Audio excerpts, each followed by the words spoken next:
Lithuania का visa आप लोगों को मिलेगा, और मिलेगा तो क्यों मिलेगा, कैसे मिलेगा, ठीक है। और पाकिस्तान में इसकी एम्बेसी नहीं है तो फिर क्या करना होगा, ठीक है। इंडिया से लोग देख रहे हैं, उनको कैसे वीज़ा मिलेगा। सब इस चीज़ के ऊपर आप लोगों को मैं बात करना चाहूँगा। मैंने लिथुआनिया के ऊपर काफ़ी वीडियोस बनाई है मेरे भाई, ठीक है, आप लोगों ने देखी होगी। मैंने उसमें आप लोगों को जॉब का अप्लाई करने का तरीका सिखाया था, किस तरह आप लोग जॉब अप्लाई कर सकते हैं। आज आप लोगों को मैं वो हक़ाइक़ दिखाऊंगा, आपको मैं वो सच्चाइयाँ, वो ऐसी बातें बताऊंगा जो कि बुनियादी बातें हैं लिथुआनिया के वर्क परमिट के हवाले से, जो कि आपको जानना ज़रूरी है। और इसके जानने के बाद आप लोगों के जहन में ये सवाल आएगा कि हाँ भाई, हम अप्लाई करना चाहिए, हमें पहले क्यों नहीं पता नहीं था इस चीज़ के बारे में। तो अगर आप इस चीज़ को जानना चाहते हैं तो आपको वीडियो को समझना पड़ेगा, वीडियो को गौर से देखना पड़ेगा। आपको पता है कि पिछले 2-3 साल से लिथुआनिया के वर्क परमिट इशू हो रहे हैं, लोगों को वीज़े मिल रहे हैं, लोग काफ़ी जा भी चुके हैं लिथुआनिया में, ठीक है। पाकिस्तान, इंडिया, नेपाल, बांग्लादेश थे, और काफ़ी लोग जा भी रहे हैं, और लोगों को वीज़े आसानी से मिल भी रहे हैं। क्यों मिल रहे हैं लोगों को वीज़े, कैसे मिलते हैं, क्या कुछ करना पड़ता है। सबसे पहली बात ये मेरे भाई कि लिथुआनिया आपको समझना पड़ेगा, क्योंकि जब बात आपको समझाऊंगा ना मैं, तो आपको समझना पड़ेगा। आपको मैं कुछ हक़ाइक़ बताऊंगा, कुछ आपको मैं बुनियादी ज़रूरियात, ज़रूरी बातें बताऊंगा, जिसको समझने के बाद आप लोग खुद ही समझ जाएंगे कि हाँ भाई, ये चीज़ तो ऐसे काम करती है। देखें, लिथुआनिया यूरोप में कंट्री है, ठीक है, यूरोपियन यूनियन का मेंबर है, और शेंजन जोन का मेंबर भी है। आपको मेरी बात समझ आ गई है, ठीक है। लिथुआनिया की आबादी बहुत ज़्यादा कम है, पहले भी कम थी, अभी पहले से ज़्यादा कम हो चुकी है, और कंट्री बहुत बड़ी है बाकी ये कंट्रीज़ के मुकाबले में यूरोप में, ठीक है, रकबा ज़्यादा है, ठीक हो गया। तकरीबन 2 या 3 मिलियन की आबादी है इसकी, लिथुआनिया की अपनी आबादी, ठीक है। लिथुआनिया की आबादी कम क्यों हुई है, अब ये आपको समझना पड़ेगा। क्योंकि आबादी कम हुई है, लोग वहाँ पर चाहिए। आबादी कम कैसी हुई है मेरे भाई, वहाँ पर लिथुआनिया एक गरीब मुल्क है, ये आपको समझना पड़ेगा। लिथुआनिया एक अमीर मुल्क नहीं है। अगर आप सोच रहे कि भाई सैलरी मुझे मिलेगी 2-3 हज़ार यूरो, ऐसी बात नहीं है।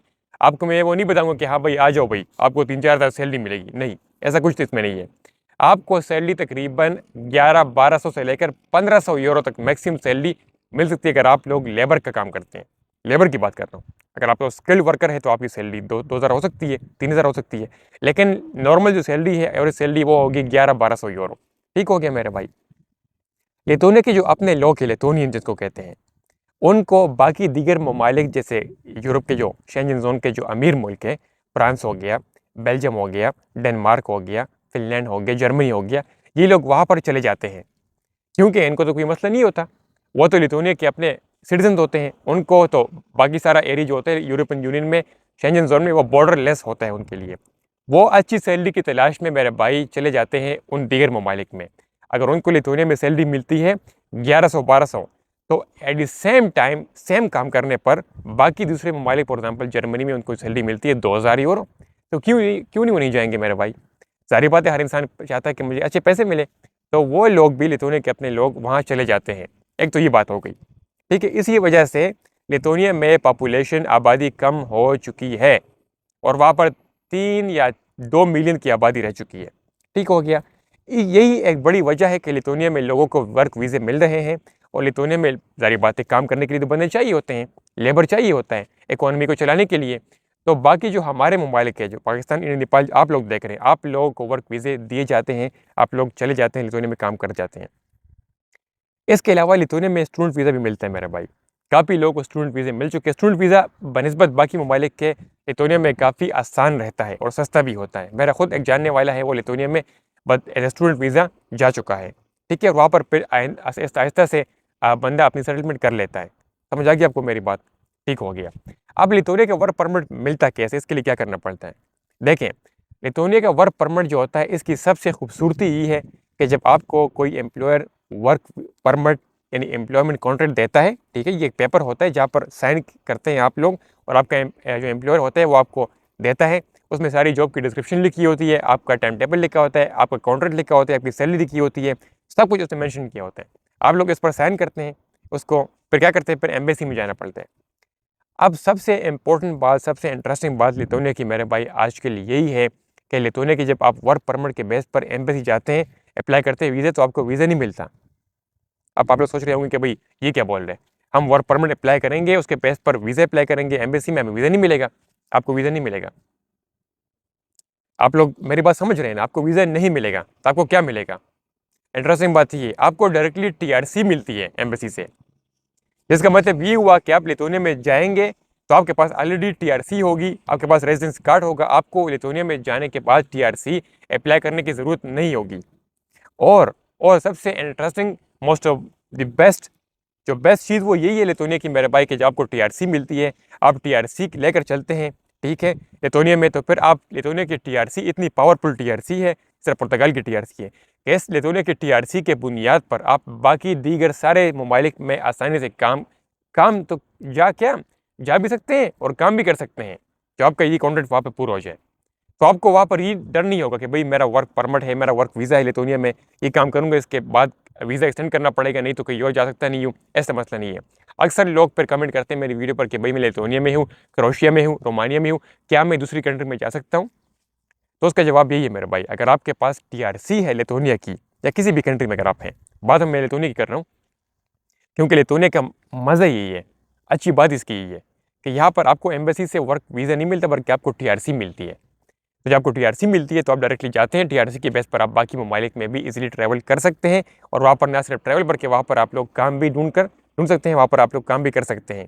तो ये एक इंटरेस्टिंग अच्छी बात है इसकी। ठीक हो गया मेरे भाई।